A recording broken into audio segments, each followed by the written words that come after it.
Welcome to another show. Today, we're going to discuss top 10 sequels that were better than the original movie.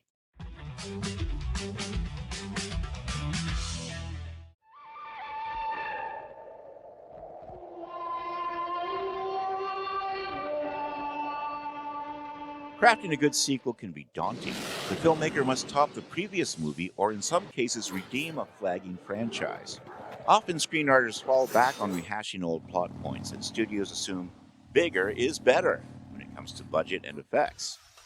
And yet, some of the greatest films ever made are sequels. Movies like The Godfather Part 2, Toy Story 3, and The Empire Strikes Back consistently appear on all-time bestseller lists. Sequels that are better than the original build on what the audience already knows and loves about the franchise's characters. Perhaps the movie throws the hero into a daunting situation that challenges their beliefs or forces them to evolve. Maybe the movie infuses humor in a traditionally tragic series or poignancy in a historically comedic franchise. Such tricks can elevate a successful sequel that tops its predecessor. Here's a list of sequels deemed better than the original. The good, the bad,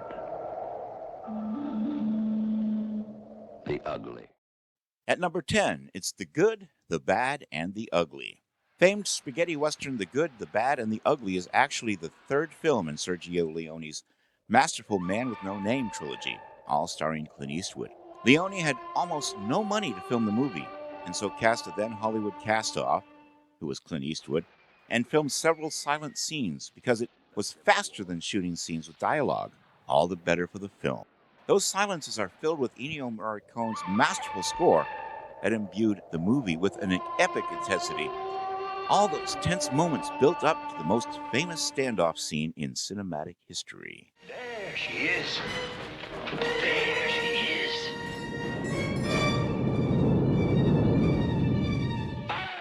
At number 9, it's Star Trek II: The Wrath of Khan. Can you evade their power? A few shots, sir. Not enough against their shields. The base is stubborn.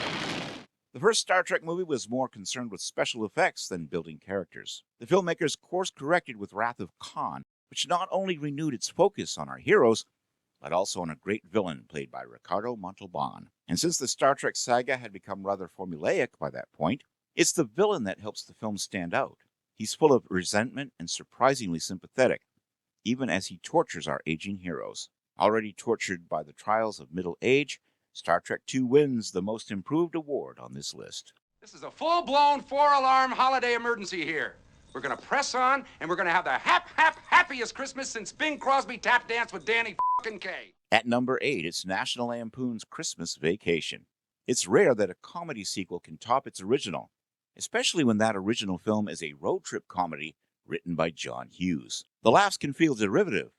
And when Santa squeezes his fat white ass down that chimney tonight, he's gonna find the jolliest bunch of assholes this side of the nut house. But National Lampoon's Christmas Vacation, the third movie in the series and the second written by Hughes, remains the most rewatchable, if only because of its dose of holiday schmaltz and its omnipresence on basic cable every December.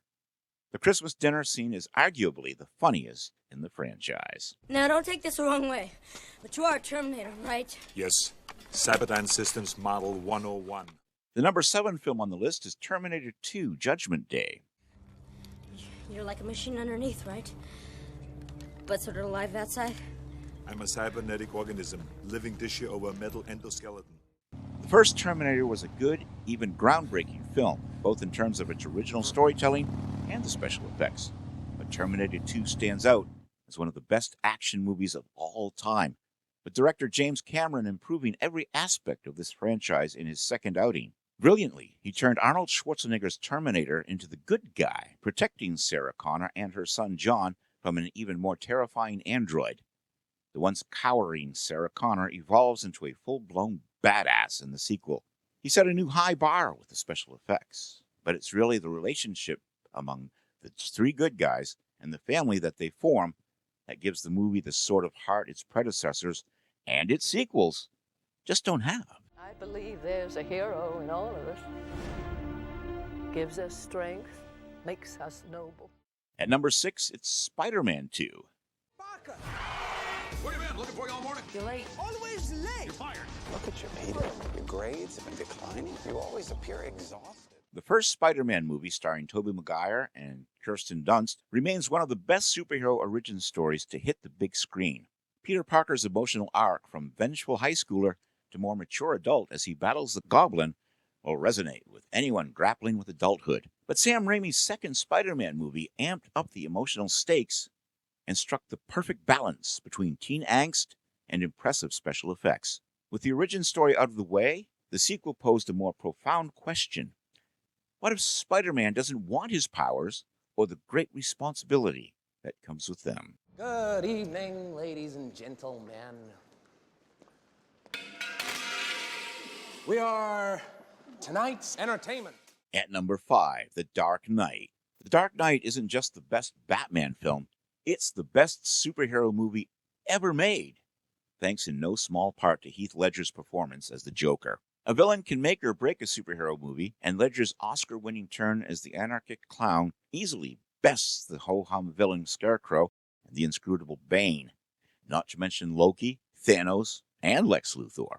And while Dark Knight is gritty, a categorization that has doomed many a DC superhero film since, director Christopher Nolan effectively sets up an appropriate backdrop for the Joker's terror. Gotham feels legitimately grimy and chaotic, a perfect setting for a laughing lunatic. Apes do not want war. The number 4 film on the list, Dawn of the Planet of the Apes. Caesar, it's your home. Who was that? A good man like you.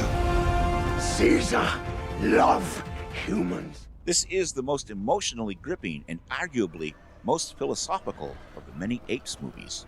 Director Matt Reeves builds a stunning and believable settlement for the apes with an educational system and distinct architecture to boot. Reeves also hones in on Andy Serkis' moving performance as Caesar, a benevolent primate who struggles with both inter-ape and ape-human politics.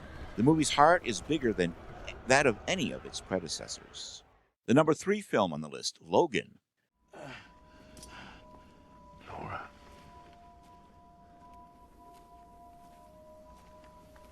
That a girl. The first 2 Wolverine movies are among the most mediocre in the X-Men canon.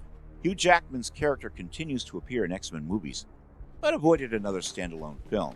But James Mangold salvaged the series when he decided to go raw and gritty with the R-rated Logan. The movie managed to return to the true roots of the franchise, how to embrace what makes you different, even in the face of persecution. In a new political context, Wolverine helps his vicious mini-me Laura literally run for the border. The risk paid off, and Logan was nominated for Best Adapted Screenplay at the 90th Academy Awards, becoming the first live-action superhero film in that category. Logan was a fitting end for a troubled Wolverine trilogy. Oh, come home. I saw you coming. Of course you did. The number 2 film on the list is Thor: Ragnarok. You see, I'm not a queen or a monster. I'm the goddess of death. The first Thor movie, released in 2011, was a decent but not particularly enthralling superhero film. Many critics dubbed the second one, which came out in 2013, the worst of the many Marvel movies, up to that time at least. Let's face it, the Norse god was a bore. His self-seriousness and faux Shakespearean accent didn't help. Enter Taika Waititi, an indie director with a quirky voice and a determination to showcase Chris Hemsworth's comedic chops. Most superheroes wouldn't risk being this delightfully weird, but the third Thor movie strips the superhero of all his courtly grandeur, as well as his long locks, and is all the better for it. Dagger 2, up and ready. Support assets airborne. Strike package ready. Standing by for launch decision.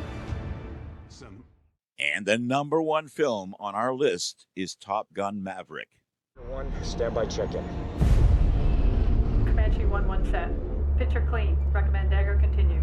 Copy. Dagger's descending below radar.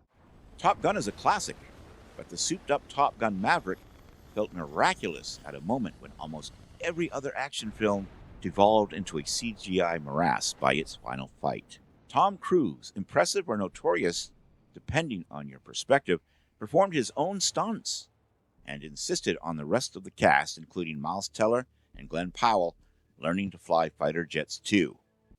The dedication paid off. He produced a film that felt like a throwback to the blockbusters of yesteryear, and happened to land just as we emerged from pandemic lockdowns, desperate for a fun summer romp.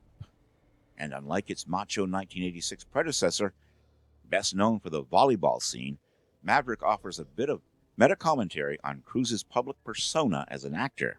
Maverick, like Cruise, must battle against both aging and advances in technology to prove his worth. And that was our show for today. What do you think?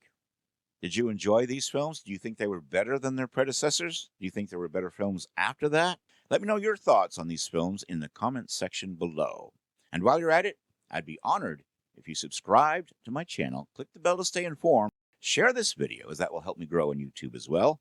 And until next time, this is Kevin Given saying, live long and prosper. May the force be with you, and keep reaching for the stars.